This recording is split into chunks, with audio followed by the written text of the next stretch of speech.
Hello everyone, आपका बहुत बहुत स्वागत है आपके अपने यूट्यूब चैनल सिविल स्टैप में। मेरा नाम है निधि और आज आपकी बिजनेस स्टडीज़ की फर्स्ट क्लास है जिसमें हम करने वाले हैं बिजनेस स्टडीज़ का first chapter, nature and significance of management. इससे पिछली जो आपकी वीडियो थी उसमें मैंने आपको सारा सिलेबस डिस्कस किया था, क्या पैटर्न रहता है आपका एग्जामिनेशन का। जैसे CUET का मैंने अलग से बताया था, और जो आपके बोर्ड के एग्ज़ाम्स होते हैं, है ना, ये जो आपके NCERT के एग्जाम होते हैं वो आपके किस तरीके से होते हैं, किस टाइप के क्वेश्चंस आपके CUET में आते हैं, किस टाइप के आपके क्वेश्चंस बोर्ड्स में आते हैं, है ना।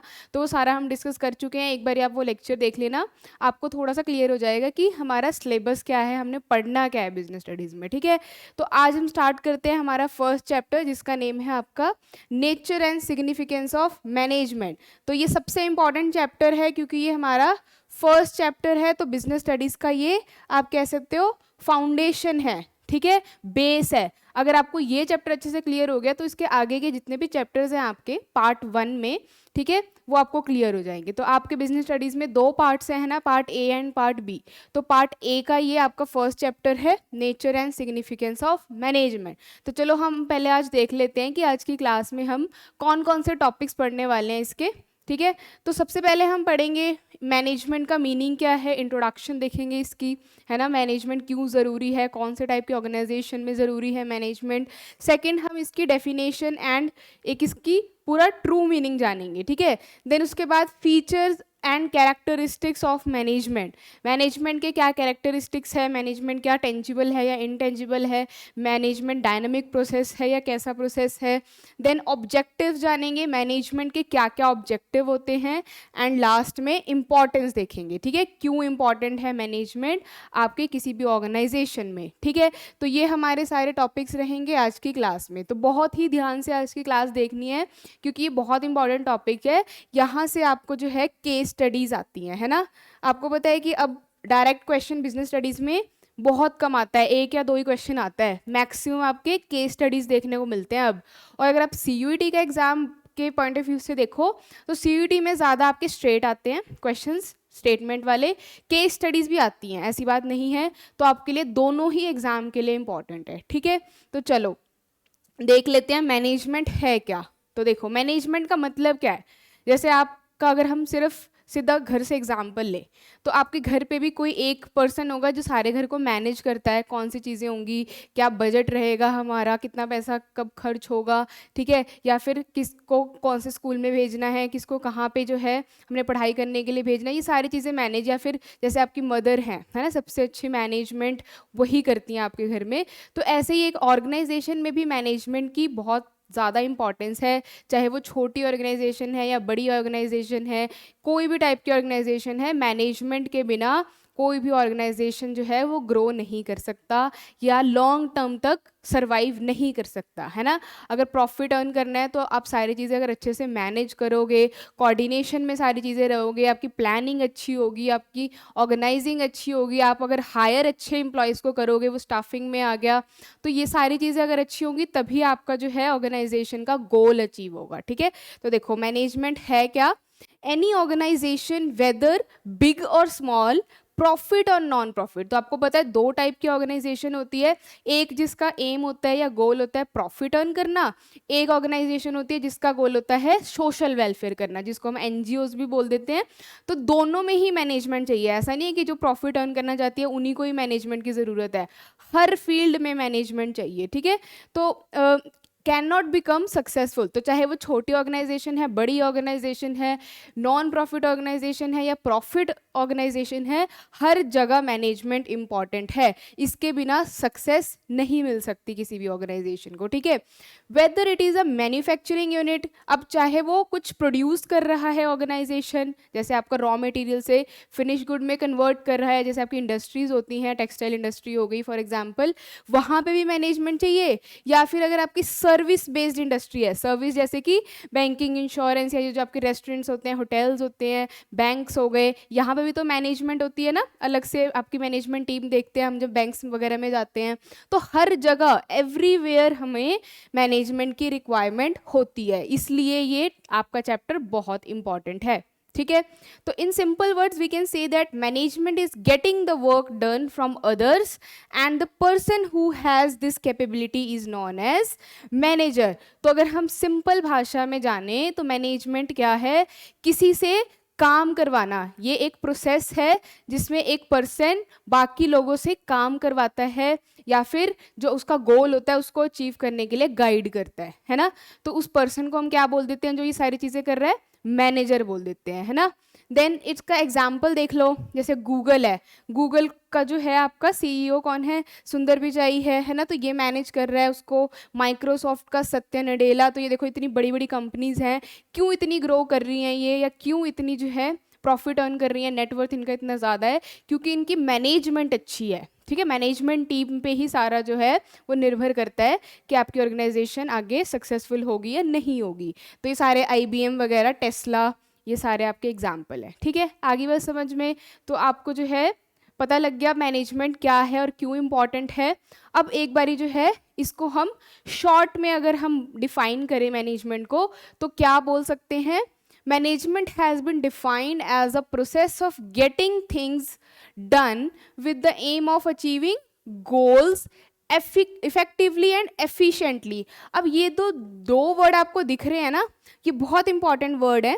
क्यों इंपॉर्टेंट है, क्योंकि आपको इस पे केस स्टडीज आती हैं, फिर आपको पहचानना पड़ता है कि ये इफेक्टिवली है या एफिशिएंटली है।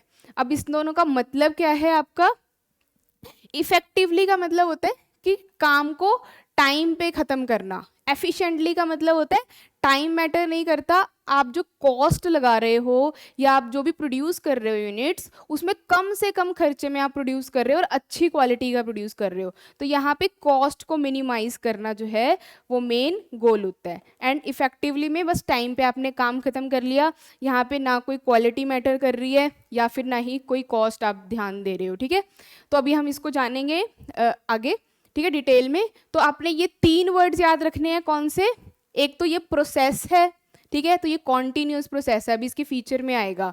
और गोल को अचीव करना मेन इसका एम है। कैसे गोल अचीव करना है, एफिशिएंटली भी और इफेक्टिवली, मतलब टाइम पे भी काम खत्म करना है और काम भी अच्छा होना चाहिए, क्वालिटी का काम होना चाहिए, है ना। हम अब देखो हर ऑर्गेनाइजेशन का मेन गोल ये होता है कि वो कम से कम खर्चे में अच्छी चीज़ बना ले, क्योंकि अगर उसकी कम कॉस्ट लगेगी फिर वो उस पर प्रॉफिट ज़्यादा अर्न कर सकता है। ठीक है, तो यहाँ पे देखो अलग अलग डेफिनेशंस अलग अलग आपके थ्योरिस्ट ने दी है मैनेजमेंट की, ये भी इंपॉर्टेंट है आपके लिए। एक बारी देख लेते हैं किसने क्या बताया मैनेजमेंट को। तो अकॉर्डिंग टू हैरोल्ड कुंट्स, अब ये बहुत इंपॉर्टेंट है, ये आपका जो है CUET के प्रीवियस एग्जाम में भी क्वेश्चन पूछा हुआ है इससे, तो आप जो है ये ध्यान से पढ़ो। कुंट्स ने क्या बोला है, मैनेजमेंट एक आर्ट है। अभी ये हम इसके नेचर में पढ़ेंगे क्यों आर्ट है। It is an art of getting things done through and with the people in formally organised group. ठीक है, तो इसके कीवर्ड्स आप लिख लेना साथ के साथ, आप अपनी नोटबुक एक उठाओ और उस पर साथ के साथ लिखते रहो जो जो मैं आपको साथ में पॉइंट बता रही हूँ। ठीक है, ताकि आपको जो है लास्ट में जब हम क्वेश्चन सॉल्व करेंगे तो आपको ईजी रहेगा। तो यहाँ पे क्या क्या कीवर्ड्स लिखने हैं कि मैनेजमेंट आर्ट है कुंट्स के अकॉर्डिंग, और इसमें होता क्या है, हम इसमें काम करवाते हैं, getting things done with the people, लोगों से फॉर्मल वे में। ठीक है, फॉर्मल वे में मतलब ऐसा नहीं है कि हम धमका रहे हैं लोगों को कि काम करो वरना हम जो है तुम्हें निकाल देंगे, ऐसे नहीं, धमकी नहीं देनी है या प्रेशराइज करके नहीं, मोटिवेट करके या फिर आपको जो है अलग अलग इंसेंटिव्स दे सकते हो उनको, तो उससे हमें काम करवाना है। ठीक है, then according to Henry Fayol, अब ये आपके बहुत इंपॉर्टेंट थियोरिस्ट है ना, ये भी हम प्रिंसिपल्स ऑफ मैनेजमेंट चैप्टर जब करेंगे तब यहाँ पे आप इनका रोल पढ़ोगे, इन्होंने कितने प्रिंसिपल्स दिए थे मैनेजमेंट के। तो इन्होंने भी डेफिनेशन दी है मैनेजमेंट की, क्या दी है, मैनेजमेंट इज टू फोरकास्ट। मैनेजमेंट का मतलब होता है फोरकास्ट करना, फोरकास्ट मतलब आपको अंदाज़ा लगाना या फिर फ्यूचर में जो है उसकी प्रिडिक्शन करना कि क्या हो सकता है, प्लान करना, ऑर्गेनाइज करना, कमांड करना, कमांड मतलब लोगों को बताना, है ना, कि आपको ये काम करना है। Then to coordinate and control, तो ये हो गया आपको हेनरी फ्योल के अकॉर्डिंग डेफिनेशन। नेक्स्ट है अकॉर्डिंग टू FW टेलर। अब टेलर भी आपके जो है इन्होंने भी प्रिंसिपल्स दिए हैं मैनेजमेंट में, इनके 4 प्रिंसिपल्स हैं, फ्योल के 14 प्रिंसिपल्स हैं। तो टेलर क्या कह रहे हैं, मैनेजमेंट इज द कोऑर्डिनेशन अब ये वर्ड भी आप पढ़ोगे इस चैप्टर में लास्ट में, इस पे भी आपके केस स्टडी पक्का आती है कोऑर्डिनेशन से। एक coordination of all the resources through the process of planning, organising, staffing, directing and controlling. तो ये सारे मैनेजमेंट के फंक्शन हैं या प्रोसेस में आ जाते हैं आपके, प्लानिंग से लेकर कंट्रोलिंग तक। तो अगर कहीं पे भी एग्जाम में आपको ये वाले कीवर्ड्स आ गए तो उसमें आपने बता देना है कि ये एफ.डब्ल्यू. टेलर ने जो है इसकी बात करी है, ठीक है। नेक्स्ट जो है आपका वो देखते हैं definition according to Mary and Douglas. अब इन्होंने क्या बोला है, management is the process by which a cooperative group directs actions of others towards common goal. तो यहाँ पे आपने क्या कीवर्ड्स लिख लेने हैं कि मैनेजमेंट एक प्रोसेस है जिसमें एक कोऑपरेटिव ग्रुप मतलब आपस में कोऑपरेट करते हैं, आपस में जो है साथ में मिलजुल कर काम करते हैं, टीम वर्क होता है, और डायरेक्ट करते हैं एक्शंस लोगों को, मतलब मैनेजर बताता है कि हमारा कॉमन गोल क्या है, देखो ये हमारा गोल है, सबने इस गोल को जो है वो अचीव करना है ना। तो ये आप डायरेक्टिंग में पढ़ोगे कैसे हम मोटिवेट करते हैं, लीडरशिप का रोल कैसे आता है इसमें, कम्युनिकेशन स्किल्स कैसे आती हैं इसमें, ठीक है। तो ये हमारी जो है वो मैरी एंड डगलस ने डेफिनेशन दी है। तो ये सारी डेफिनेशन जो है आपने याद करनी है, और साथ के साथ आपने कैसे बनाना है नोट्स में, देखो नोट्स में ना आपने यहाँ पे सारे ऑथर्स या सारे थियरिस्ट के नेम लिख लेने हैं यहाँ पे, ठीक है। और एक आप लाइन ड्रॉ करके यहाँ पे लिखो कीवर्ड्स कि इन्होंने कौन कौन से कीवर्ड्स यूज़ किए हैं अपने डेफिनेशन में। पूरी पूरी डेफिनेशन नहीं याद करनी, ऐसे आप किसी इतनी सारी डेफिनेशन है बिजनेस स्टडीज़ में, सारी नहीं याद कर पाओगे, ठीक है। चलो नेक्स्ट है, अब हम देखते हैं इफेक्टिवनेस एंड एफिशिएंसी में क्या डिफरेंस है ना। अभी ये वर्ड हमने इनकी डेफिनेशन में पढ़ा था, तो इसका मतलब क्या है, क्या डिफरेंस है इफेक्टिवनेस। अब यहाँ पे मैं आपको ईजी तरीका बताती हूँ याद रखने का। इफेक्टिवनेस में टी आ रहा है ना, इफेक्टिवनेस की आपकी स्पेलिंग में टी आ रहा है ना, तो यहाँ से आप याद कर लो कि ये टाइम से रिलेटेड है। और एफिशिएंसी में टी नहीं आ रहा, तो ये जो है ये किससे रिलेटेड है, कॉस्ट। यहाँ पे सी आ रहा है तो यहाँ पे कॉस्ट से याद रख लो, ठीक है। तो ऐसे ऐसे आपको निमोनिक्स या शॉर्टकट्स जो है वो याद करने पड़ेंगे, क्योंकि आपके बिजनेस स्टडीज़ में इतने सारे चैप्टर्स हैं, सबके अलग अलग फीचर्स हैं, अलग अलग इंपॉर्टेंस है, तो इतनी सारी चीज़ें आप मेमोराइज नहीं कर पाओगे, याद नहीं रख पाओगे। इसलिए आपको निमोनिक, शॉर्टकट्स या किसी भी तरीके से स्टोरी बना के याद रखनी है, ठीक है। तो यहाँ पे इफेक्टिवनेस क्या है, doing the right task at the right time. तो ये कीवर्ड आप याद रखो, सही काम करना, सही टाइम पे करना, इसको हम बोल देंगे इफेक्टिवनेस। एफिशिएंसी क्या होती है, काम करना सही तरीके से विद मिनिमम कॉस्ट। तो ये आपके लिए इंपॉर्टेंट है वर्ड मिनिमम कॉस्ट, और यहाँ पे राइट टाइम, ठीक है। अब देखो यहाँ पे बीइंग इफेक्टिव और doing work effectively basically means finishing the given task. बस इफेक्टिवनेस का मतलब है आपको जो काम दिया गया था वो अपने टाइम पे ख़त्म कर लिया। ये नहीं देखना कि आपने कॉस्ट कितनी लगाई या आपने क्वालिटी अच्छी बनाई भी है कि नहीं, ठीक है। और क्या कहते हैं इफेक्टिवनेस का एफिशिएंसी का मतलब क्या है, doing the task correctly with minimum cost, ठीक है। आगे बस समझ में क्लियर हो गया मीनिंग आपको इफेक्टिवनेस एंड एफिशिएंसी का। नेक्स्ट है कैरेक्टरिस्टिक्स ऑफ मैनेजमेंट। कैरेक्टरिस्टिक्स भी आ सकता है लिखा हुआ, या फिर और क्या लिखा हुआ आ सकता है, फीचर्स। तो ये वर्ड्स दोनों जो हैं कई कई आपके चैप्टर्स में अलग अलग भी होंगे, पर मोस्टली कैरेक्टरिस्टिक्स और फीचर्स का मतलब सेम ही होता है। तो देखते हैं हमारे जो मैनेजमेंट है इसके क्या कैरेक्टरिस्टिक्स हैं। चलो सबसे पहले है management is a goal oriented process. तो ये हमने इसकी डेफिनेशन में ही देख लिया कि गोल को अचीव करना ही मेन एम है मैनेजमेंट का, है ना। आपका भी क्या गोल है, आपका गोल है एग्जाम क्लियर करना, है ना। सीयूटी वाले बच्चों का सीयूटी का एग्जाम करना, और जो आपके बोर्ड वाले बच्चे हैं एनसीईआरटी की जो आप तैयारी कर रहे हो एनसीईआरटी से, उनका गोल है एग्ज़ाम क्लियर करना, है ना, अच्छे फिर आगे कॉलेज में एडमिशन लेना। तो ऐसे ही हर ऑर्गेनाइजेशन का अलग अलग गोल होता है। किसी का गोल होता है कि हमने इस बार सेल्स इंक्रीज़ करनी है, किसी का गोल होता है हमने प्रॉफिट इंक्रीज़ करना है, किसी का गोल होता है हमने और ज़्यादा कस्टमर्स अट्रैक्ट करने हैं। तो किसी भी ऑर्गेनाइजेशन का किसी भी तरीके का गोल हो सकता है ना। तो यहाँ पे देखो ये आपके points, each organisation has a set of goals which it aims to achieve. तो हर ऑर्गेनाइजेशन का अलग अलग गोल होता है, एक सेट ऑफ गोल्स भी हो सकते हैं, ज़रूरी नहीं है कि एक ही गोल हो, बहुत सारे गोल्स भी हो सकते हैं, ठीक है। The functions and activities of manager leads to the achievement of organisational objective. तो जो भी प्लानिंग होती है, जो भी ऑर्गेनाइजिंग, स्टाफिंग, ये जितना भी प्रोसेस चलता है मैनेजमेंट में, वो किसको ध्यान रखते हुए होता है कि हमारा गोल क्या है, ठीक है, उसी के अकॉर्डिंग प्लानिंग होती है। तो आपने देखो अब यहाँ पे क्या करना है, जो भी बच्चे बोर्ड का एग्जाम देंगे, +2 का एग्जाम देंगे, फाइनल एग्जाम, उन्होंने कैसे आंसर राइटिंग करनी है, जैसे मैंने यहाँ पे आपको कैसे दिखाया हुआ है, ये आपने पॉइंट्स में लिखा है ना ये सारा मैंने। तो सबसे पहले आपने पॉइंट लिखना है कि उसका फीचर क्या है, गोल ओरिएंटेड प्रोसेस। उसके बाद उनको फिर से सब पॉइंट्स में लिखना है, तो सब पॉइंट्स एंड पॉइंट्स में ही लिख के आना है।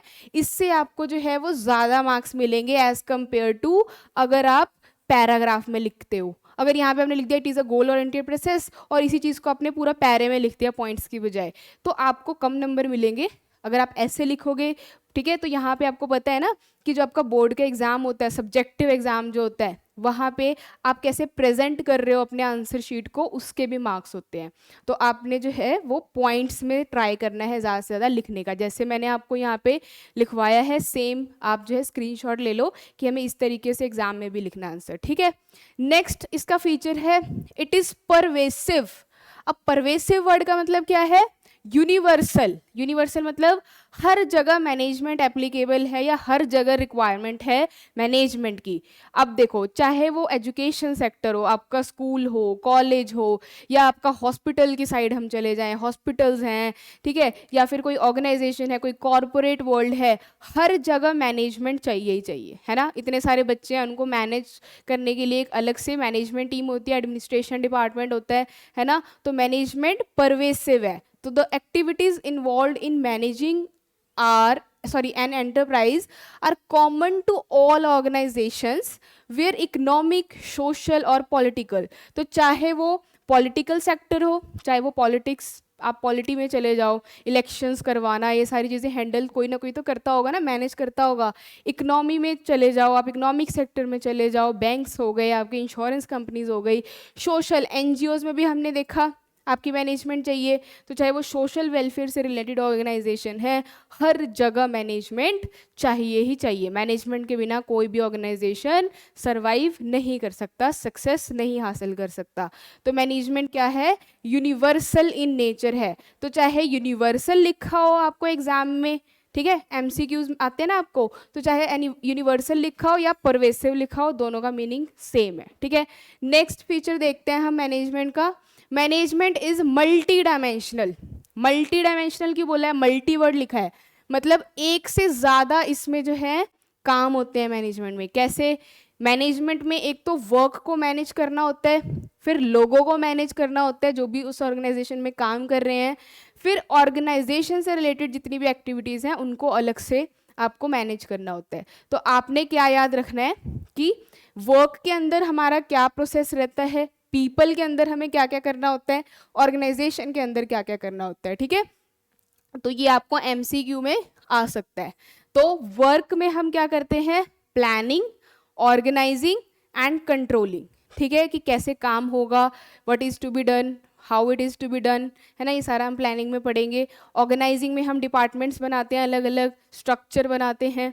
उसके बाद कंट्रोलिंग में हम डेविएशंस निकालते हैं, कमियां निकालते हैं।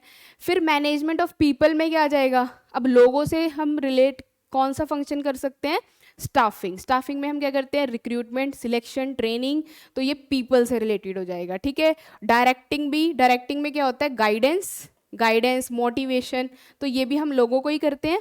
तो आपके देखो प्लानिंग, ऑर्गेनाइजिंग, कंट्रोलिंग, ये 3 फंक्शन जो है मैनेजमेंट के वो वर्क के अंदर आ जाते हैं। बाकी जो 2 फंक्शन है मैनेजमेंट के वो पीपल के अंडर आ जाते हैं, ठीक है। ऑर्गेनाइजेशन के अंडर बिल्कुल डिफरेंट है।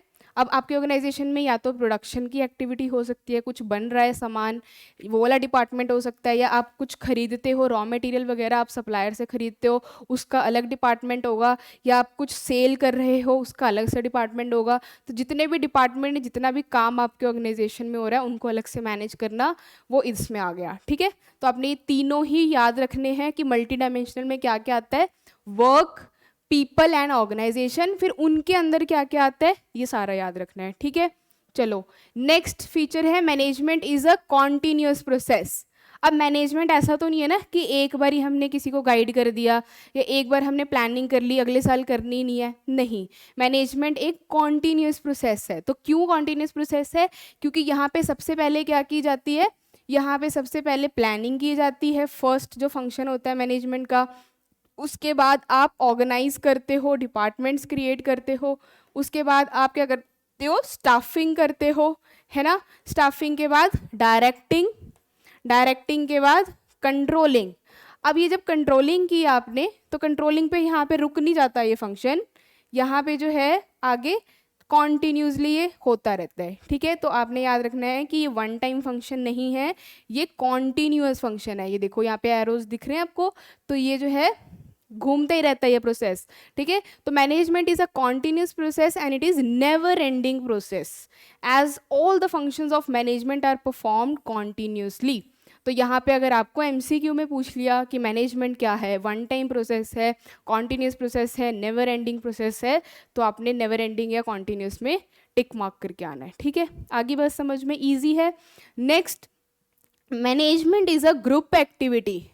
अब देखो, मैनेज कर रहा है अगर एक पर्सन, तो इतने सारे लोग हैं, अगर उसने कोई ऑर्डर दिया या उसने कोई काम बोला कि हमने ये काम करना है इस गोल को अचीव करने के लिए, तो अगर सामने वाले जो लोग हैं या एम्प्लॉयज़ हैं, अगर उन्होंने वो सुनी नहीं बात या उसको फॉलो नहीं किया, फिर मैनेजमेंट क्या कर लेगा, या मैनेजर का फिर क्या ही रोल रह जाएगा। तो उसको एक गुड लीडर बनना पड़ता है सबसे पहले, तो एक ग्रुप को इकट्ठा करने के लिए। तो यहाँ पे लीडरशिप भी आ जाएगी आपकी। तो मैनेजमेंट जो है वो एक इंडिविजुअल एक्टिविटी नहीं है। एक पर्सन कभी भी पूरे ऑर्गेनाइजेशन को अकेले हैंडल नहीं कर सकता जब तक सारे मिलके या इकट्ठा काम नहीं करेंगे। तो यहाँ पे टीम वर्क भी आ जाएगा, है ना। तो टीम वर्क हो गया, ग्रुप एक्टिविटी होगी। देखो यहाँ पे लोग जो हैं सारे इकट्ठा काम कर रहे हैं, है ना, तभी मीटिंग्स की जाती है, वहाँ पे सारे बैठ के प्लानिंग करते हैं, अपनी अपनी सजेशन देते हैं। तो मैनेजमेंट क्या है, मैनेजमेंट इंडिविजुअल एक्टिविटी नहीं है, ये एक ग्रुप एक्टिविटी है। Management integrates the individual efforts and coordinate all the functions of the management to achieve the common goal. अब यहाँ पे मैं आपको बार बार कह रही हूँ कि आपने कीवर्ड्स याद रखने हैं, क्योंकि जो आपकी केस स्टडीज होती है ना एग्जाम में, वहाँ पे यही कीवर्ड्स आपको आएंगे एग्जैक्टली सेम टू सेम। तो आप कीवर्ड्स लिख लो, या पूरा पूरा जो है यहाँ पे लिखा हुआ है वो आप राइट डाउन कर सकते हो। तो आपका ये हो गया, मैनेजमेंट एक ग्रुप एक्टिविटी है। नेक्स्ट है, मैनेजमेंट एक डायनामिक फंक्शन है। डायनामिक फंक्शन, डायनामिक का मतलब क्या होता है, जिसमें चेंजेस आते रहते हैं टाइम टू टाइम, जो सेम नहीं रहता, जो स्टैटिक नहीं रहता। तो मैनेजमेंट कैसे डायनामिक एक्टिविटी है?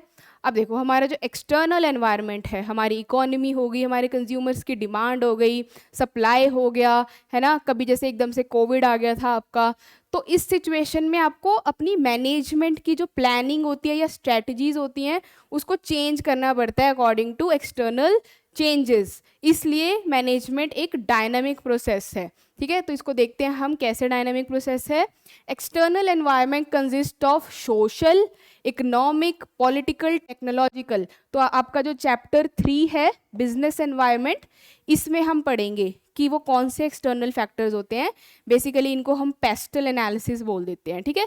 तो जिसमें क्या आ जाता है, political, P for political, E for economical, S for social, T for technical and L for legal. तो जो भी लॉज भी चेंज होते रहते हैं ना, जैसे जीएसटी आपका आ गया, पहले कुछ और था, आपका वैट होता था पहले, तो इससे हमें मैनेजमेंट में भी चेंजेस करने पड़ते हैं, अपनी प्लानिंग जो है वो चेंज करनी पड़ती है, ठीक है। नेक्स्ट है, मैनेजमेंट एक इनटेंजिबल फोर्स है। तो इनटेंजिबल का मतलब क्या है, जिसको हम टच नहीं कर सकते, या कोई ये फिजिकल चीज़ नहीं है, है ना।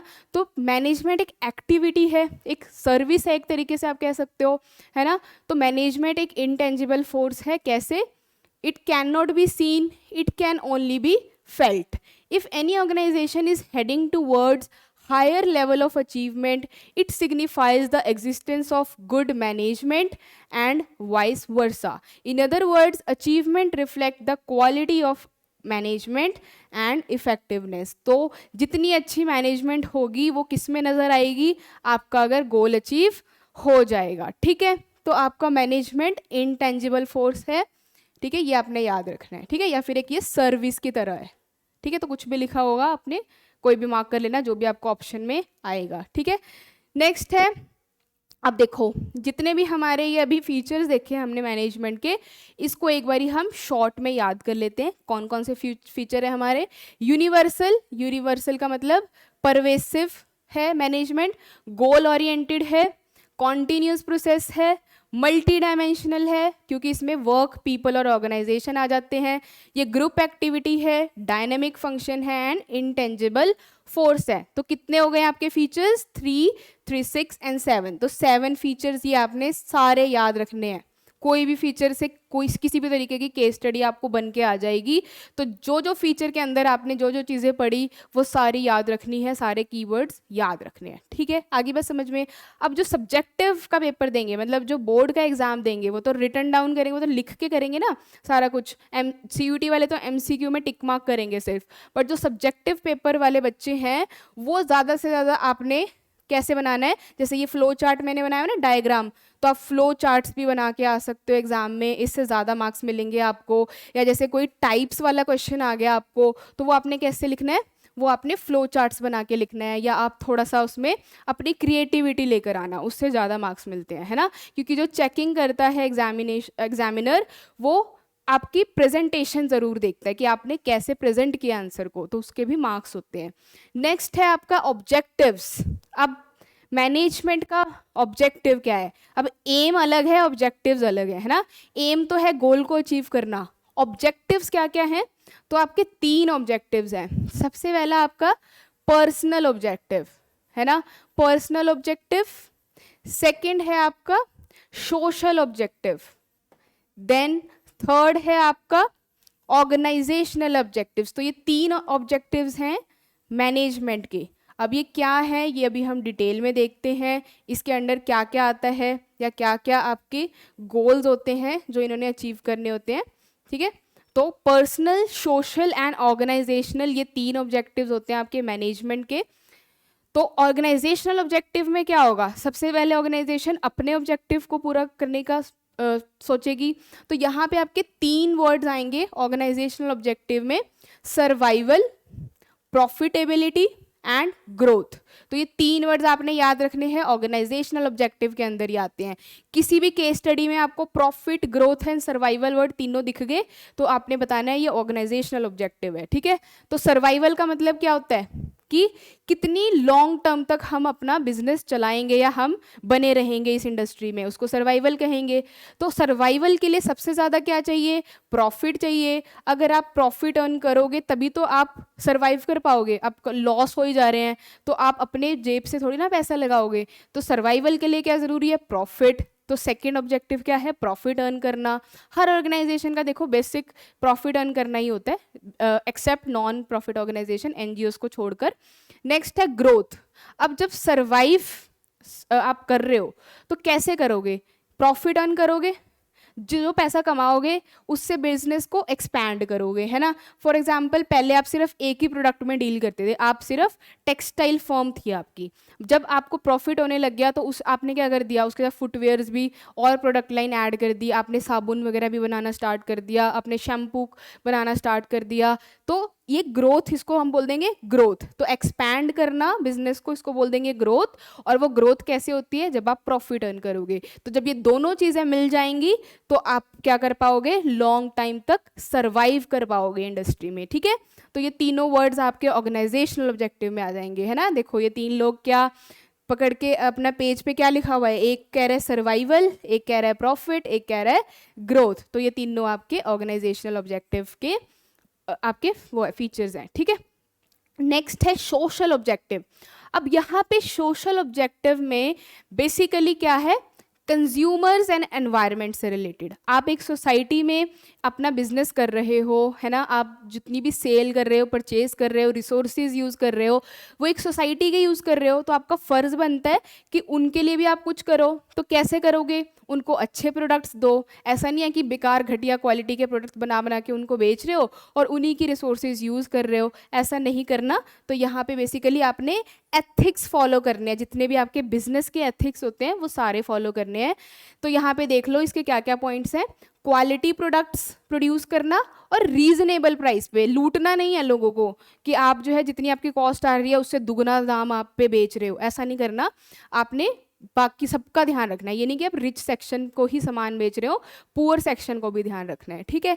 जनरेटिंग एम्प्लॉयमेंट अपॉर्चुनिटीज़, अब कोई भी बिजनेस अगर सेटअप करेगा, स्टार्टअप करेगा, तो उसमें ऑटोमेटिकली रिक्वायरमेंट होगी एम्प्लॉयज़ की, तो आप एम्प्लॉयमेंट अपॉर्चुनिटीज़ दो। तो आप बाहर के दूसरे स्टेट से दूसरे स्टेट से हायर करने के बजाय जहाँ पे आप बिजनेस कर रहे हो उसके आसपास के लोगों को आप एम्प्लॉयमेंट दो, है ना। देन आपके जो सोशल एक्टिविटीज़ हैं, जिसको हम CSR एक्टिविटीज़ भी बोलते हैं, उस पे पैसा खर्च करो, डोनेशन करो, हॉस्पिटल्स वगैरह में जाके पैसा जो है वो डोनेट करो, स्कूल्स में, एजुकेशन में करो, किसी भी सेक्टर में कर सकते हो। और लास्ट पॉइंट इसमें है इको फ्रेंडली या एनवायरनमेंट फ्रेंडली प्रोडक्ट्स बनाने। तो आपने ऐसे प्रोडक्ट्स बनाने हैं जिससे हमारे एनवायरनमेंट को भी नुकसान ना हो, है ना। इको फ्रेंडली प्रोडक्ट्स बनाने हैं आपने, जैसे प्लास्टिक्स वगैरह यूज़ नहीं करना, या फिर आप कोई भी डिस्चार्ज करो, मतलब जो भी आपका ख़राब मटेरियल निकल रहा है इंडस्ट्री से, वो ये नहीं है कि ऐसे आप नदियों में बहा रहे हो, नहीं, आपने जो है वो एनवायरनमेंट का भी ध्यान रखना है। ये भी आपका सोशल ऑब्जेक्टिव में आ जाएगा। तो 3-4 चीज़ें इसमें आ रही हैं। एक तो आपके एम्प्लॉयमेंट देना लोगों को, सेकंड एनवायरनमेंट फ्रेंडली प्रोडक्ट्स बनाने, थर्ड है आपके कि आपने सोशल एक्टिविटीज़ पे भी पैसा खर्च करना है, ठीक है। तो ये आपके 4 पॉइंट्स हैं सोशल ऑब्जेक्टिव में। तो कोई भी इसमें से पॉइंट आपके किसी भी केस स्टडी में अगर आपको दिख गया तो आपने आंसर करना है सोशल ऑब्जेक्टिव। नेक्स्ट है पर्सनल ऑब्जेक्टिव। अब यहाँ पे पर्सनल किसके लिए यूज़ किया गया है? एम्प्लॉयज़ के पॉइंट ऑफ व्यू से पर्सनल यूज़ किया गया है। मतलब जो आपके ऑर्गेनाइजेशन में काम कर रहे हैं लोग, उनसे रिलेटेड क्या ऑब्जेक्टिव आपके होने चाहिए ऑर्गेनाइजेशन के तरफ से। तो meeting the financial needs like competitive salaries and perks. तो जितना वो काम कर रहे हैं, जितना उनका हक बनता है काम के अकॉर्डिंग, उतना उनको सैलरी भी देनी है। ऐसा नहीं है आप उनसे ओवर टाइम करवा रहे हो, ज़्यादा काम करवा रहे हो और पैसे कम दे रहे हो, ऐसा नहीं करना, ठीक है। Then social and safety needs, उनको सिक्योरिटी, जॉब सिक्योरिटी देनी है, उनको मोटिवेट करना है, उनको जो है सेल्फ सेटिस्फैक्शन हो चाहिए, जॉब सेटिस्फैक्शन होनी चाहिए कि हमें भी कुछ समझा जा रहा है ऑर्गेनाइजेशन में, ये नहीं है कि हम बस यहाँ काम करने आ रहे हैं, ठीक है। उनकी जो वर्किंग कंडीशन है, जहाँ पे वो काम कर रहे हैं, उसके आसपास का एनवायरनमेंट अच्छा होना चाहिए, साफ़ सुथरा होना चाहिए, सैनिटेशन, वाटर, सब जितनी भी फैसिलिटीज़ है वो सारी होनी चाहिए, ठीक है। Then higher level needs like implementation and monitoring policies for personal growth and survival. तो आपके जितने भी एम्प्लॉयज़ से रिलेटेड पॉलिसीज़ है, जैसे आपके प्रोविडेंट फंड्स हो गए, ठीक है, या किसी भी तरीके की पॉलिसी, मेडिकल फैसिलिटीज़ देना, ठीक है, या फिर लीव, ट्रैवल कंसेशंस, अलाउंसेस देना, तो ये आपकी अपनी चॉइस है। Then reconcile personal goals with organisational objective for harmony in the organisation. तो ये आपका लास्ट लाइन ये कह रही है कि आपने दोनों को इकट्ठा लेके चलना है कि हमारे ऑर्गेनाइजेशन का जो गोल है वो भी हमने ध्यान में रखना है, प्लस जो एम्प्लॉयज़ के लिए हमारा गोल है, जो पर्सनल हमारा ऑब्जेक्टिव है, दोनों को मिला के चलना है। ये नहीं है कि हम एम्प्लॉयज़ को भूल गए, हम सिर्फ अपना ही प्रॉफिट अर्न करना ही हमारा मोटिव है, ऐसा नहीं है, ठीक है। तो सबका ही भला होना चाहिए, एम्प्लॉयज़ का भी भला होना चाहिए, हमारे कंज्यूमर्स का भी भला होना चाहिए, हमारा भी भला होना चाहिए, तीनों जनों का भला होना चाहिए, ठीक है। आगे बात समझ में। नेक्स्ट अब हमारे पास है इम्पोर्टेंस क्या है मैनेजमेंट की। अब इतनी सारी हमने कहानी पढ़ ली, मैनेजमेंट क्या है, इसका ऑब्जेक्टिव क्या है, फीचर्स क्या है, तो इसकी इम्पोर्टेंस, इससे हमें क्या क्या पता लगी, क्यों ज़रूरी है ये एक ऑर्गेनाइजेशन में या किसी भी टाइप के ऑर्गेनाइजेशन में। तो देखो इसके points. Management helps in achieving group goals. तो ये अभी हमने किस में पढ़ा, फीचर में पढ़ा, तो ये आपको अलग से याद नहीं करना, सेम वही बात फिर से आपने यहाँ पे लिख दी। मैनेजमेंट क्या करता है, ग्रुप गोल को अचीव करने में हेल्प करता है। Management increases efficiency. तो ये एफिशिएंसी वाला हमने इसकी डेफिनेशन में पढ़ लिया, तो 2 ये आपका सेकंड ऐसे याद हो गया पॉइंट। नेक्स्ट है मैनेजमेंट क्रिएट्स डायनामिक ऑर्गेनाइजेशन। तो फिर से वही वाला पॉइंट आ गया, यहाँ पे फिर से आप डायग्राम बना के आ जाना, पीपल, वर्क और ऑर्गेनाइजेशन, फिर उसके अंडर क्या आता है। फिर management helps in achieving personal objective.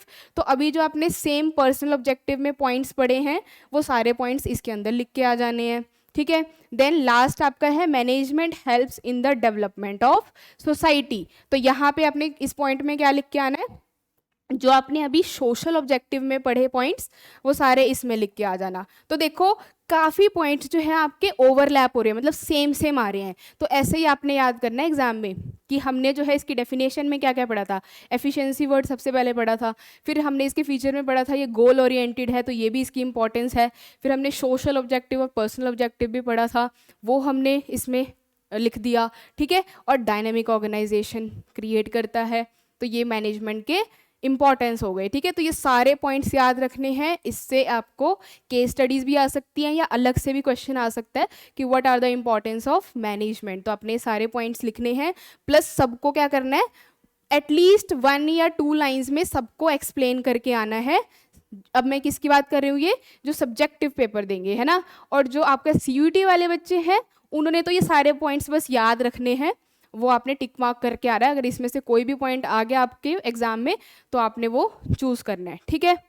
चलो अब कुछ क्वेश्चंस कर लेते हैं, जो आज की क्लास में हमने टॉपिक्स पढ़े उससे रिलेटेड हमने 3-4 क्वेश्चंस प्रैक्टिस करने हैं, ताकि आपको क्लियर हो जाए कि किस टाइप के क्वेश्चन बनते हैं इस टॉपिक से। तो सबसे पहला क्वेश्चन आपका है, the activities involved in managing an entire enterprise are common goal to organisation whether economic, social or political. Which characteristics of management are highlighted by this statement? तो ये बताओ आप कि इस आपकी जो स्टेटमेंट दी गई है 2 लाइन की, इसमें हमने मैनेजमेंट से रिलेटेड अभी जो पढ़ा उसमें से कौन सा पॉइंट आ रहा है। देखो कि मैनेजमेंट जो है वो उसका मतलब है मैनेज करना एंटरप्राइज को, ऑर्गेनाइजेशन को, जो कि हर ऑर्गेनाइजेशन में सेम होता है, चाहे वो इकोनॉमिक हो, सोशल हो या पॉलिटिकल हो। तो ये हमने लाइन कहाँ पे पढ़ी थी, सेम ये हमने पढ़ी थी कि मैनेजमेंट क्या है, परवेसिव है ना। तो देखो सेम कीवर्ड्स आगे, इसलिए कह रही हूँ जो जो मैं क्लास में करवाऊंगी उसके साथ साथ नोट्स बनाने हैं और उसके कीवर्ड्स जरूर लिखने हैं। तो यहाँ पे कीवर्ड्स हमें ये याद था, सोशल, पॉलिटिकल और इकोनॉमिक, तो ये हमने परवेसिव में पढ़ा था। तो इसका आंसर सही क्या हो जाएगा, मैनेजमेंट इज परवेसिव। या फिर अगर यहाँ पे लिखा होता है मैनेजमेंट इज यूनिवर्सल तो वो होता आंसर, ठीक है। सेकेंड क्वेश्चन है, a company target production is 5000 units in a year. अब एक कंपनी का टारगेट सेट किया हुआ है कि उसने एक साल में 5000 जो है वो यूनिट्स प्रोड्यूस करने हैं। To achieve this target the manager has to operate in double shift. अब इसके लिए मैनेजर को डबल शिफ्ट लगवानी पड़ेगी एम्प्लॉयज से, तभी जाके ये टारगेट अचीव होगा। ड्यू टू पावर फेलियर, क्योंकि पावर फेलियर बहुत ज़्यादा हो रहा है, ठीक है। The manager is able to meet the target but at higher production cost. तो उसने टारगेट तो मीट कर लिया, 5000 यूनिट्स प्रोड्यूस कर लिए एक साल में, पर जो उसकी कॉस्ट थी, जो उसकी कीमत थी जितने पे प्रोड्यूस किया उन्होंने, वो बहुत ज़्यादा आ गई। तो अब आप बताओ कि मैनेजमेंट जो मैनेजर था वो एफिशिएंट था या इफेक्टिव था। तो ये दोनों वर्ड्स हमने पढ़े, एफिशिएंट एंड इफेक्टिव। इफेक्टिव का मतलब क्या होता है एंड एफिशिएंट का मतलब क्या होता है, वो अगर आपको याद आ गया तो आप इसका आंसर कर दोगे। तो यहाँ पे क्या लिखा है, हायर कॉस्ट, ज़्यादा कॉस्ट पे करा है पर काम कंप्लीट कर लिया है। तो हमने क्या पढ़ा था कि टास्क को कंप्लीट करना और टाइम पे कर देना, एक साल के अंदर अंदर कर दिया इन्होंने ये टास्क कंप्लीट। तो यहाँ पे सिर्फ टाइम पे इन्होंने काम कंप्लीट किया है पर कॉस्ट ज़्यादा लगाई है। अगर यहाँ पे कॉस्ट भी कम होती तो ये दोनों होता है, एफिशिएंट भी और इफेक्टिव भी, बट यहाँ पे ये सिर्फ क्या है, ये सिर्फ इफेक्टिव है, ठीक है, क्योंकि इन्होंने सिर्फ टाइम पे काम कंप्लीट किया है पर कॉस्ट ज़्यादा लगा दी, ठीक है। तो इस टाइप की केस स्टडीज आएंगी आपको, तो ऐसे आपने ध्यान से पढ़ना है और सबका मीनिंग आपने सबसे पहले याद रखना है क्या है, तभी आप उसका आंसर कर पाओगे, है ना। तो आपको कंफ्यूज करने के लिए ऑप्शन देखो ये भी दिया हुआ है, बोथ इफेक्टिव एंड एफिशिएंट। तो अगर यहाँ पे मिनिमम कॉस्ट लिखा होता तो ये वाला आंसर हो जाता, ठीक है। नेक्स्ट क्वेश्चन देखो, रेणुका एक लड़की है, it is engaged in manufacturing earthen coolers by using environment friendly methods. अब ये जब आप क्वेश्चन पढ़ोगे साथ के साथ कीवर्ड्स आप अंडरलाइन कर देना, ठीक है। Of production which management objective is discussed. अब रेणुका जो है वो अर्दन कूलर्स बनाती है, मिट्टी के, ठीक है, कूलर्स बनाती है जो कि एनवायरनमेंट फ्रेंडली है ना। तो आपके जो घड़े होते हैं जैसे पानी पिया करते थे पहले के ज़माने में, वो इको फ्रेंडली होते थे, तो वो भी ऐसे ही प्रोड्यूस कर रही है। अब इससे क्या पता लग रहा है, ये इको फ्रेंडली वर्ड हमने किस में पढ़ा था, देखो क्या ये सोशल ऑब्जेक्टिव है, पर्सनल ऑब्जेक्टिव है, ऑर्गेनाइजेशनल ऑब्जेक्टिव है, कोई भी ऑब्जेक्टिव नहीं है। तो ये हमने एनवायरनमेंट फ्रेंडली किस में पढ़ा था, सोशल ऑब्जेक्टिव में पढ़ा था, है ना। एनवायरनमेंट को हमने पॉल्यूट नहीं करना, इको फ्रेंडली प्रोडक्ट्स बनाने हैं, तो इसका आंसर हो जाएगा सोशल ऑब्जेक्टिव, है ना। तो देखो, जब आपको मीनिंग क्लियर होगा, जब आपको वो चैप्टर क्लियर होगा, तो आप बहुत आसानी से क्वेश्चन का आंसर कर पाओगे। नेक्स्ट है, human resources are organisations greatest assets despite all developments in technology getting work done from people is still a major task of manager. अब यहाँ पे हर जगह किसकी बात हो रही है, यहाँ पे ह्यूमन रिसोर्स वर्ड आ गया, यहाँ पे पीपल वर्ड आ गया। तो लोगों से काम करवाना बहुत मुश्किल टास्क होता है, मतलब कॉम्प्लेक्स प्रोसेस होता है। तो इसमें बताओ कौन सा डायमेंशन जो है मैनेजमेंट का, उसकी बात की गई है। तो हमने अभी पढ़ा था ना कि मैनेजमेंट इज अ डायनेमिक या multi dimensional, sorry, it is a multi dimensional task. तो बताओ यहाँ पे लोगों की बात हो रही है, तो यहाँ पे आ जाएगा मैनेजमेंट ऑफ पीपल, ठीक है। तो मैनेजमेंट ऑफ पीपल आपका सही आंसर हो जाएगा।